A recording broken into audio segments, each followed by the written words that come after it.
Hello guys! For today's video, i-share ko naman sa inyo kung paano ako gumawa ng lupang pagpupunlaan. Ang ginagamit ko nga pala ay 50% na vermicast at 50% na carbonized rice hull.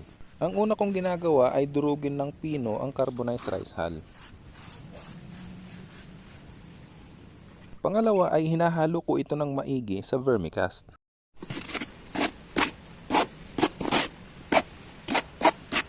Pangatlo naman ay nilalagay ko ito sa plastic at binibilad ko sa araw ng 4 hours para mabawasan ang mga mikrobyo na maaaring makapinsala sa mga buto.